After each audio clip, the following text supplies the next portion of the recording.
egiten du aurten, barne txapelketa bato, hemendik irabazle sortatzen dienak, jungo dira Zamudira, abenduan 14an, baina Euskadi mailako First Lego lehiaketan parte hartzera. Lehen aurten laugarren urtia egiten duna, eta lehenengo urtean igual bakarrik talde pare batekin lantzen gabe nau. Baina azkenengo urtean erabaki duna da, laugarren DBH-ko teknologia egin da baina ikasle guztia parte hartzi hemen. Dantzako erabaik gaxalako, igual teknologia, arlo, beharri xego ezagutzen dituztelako, berantzako erakargarriago da, ikasgai moduen bebai, eta gainera nahiko gustora aritzen dira. Bai, elkarlana eta alde lana, ez dakit jaurek biharreko ikerketak, horrena bultzatzea, nik uste dut gaurrengo izartia hona dela.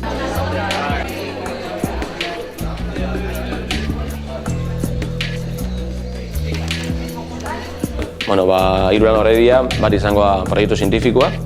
Aurten da naturak sortzen dituen ezbeharrei buruzko lan baten bihar daue.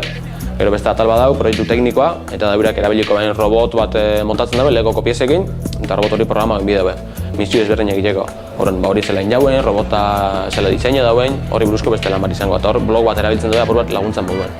Eta gero hirugarren atalaia, atalik ikusgarri xeno izaten dena, jartzen dira hor kanpuan gero ikusiko moduan edo, bi mai jartzen dira, bi panel desberdin, eta panel horietan robotak egin bidau misio edo eragiketa desberdin batzuk. Eragiketa horrek egiteko, robota programa egin bidau, eta orduan, 2 minute erdian eragiketa edo misio egin egiten dauenak, puntu gehien lortzen dau. Eta hori izango zen irabazlia.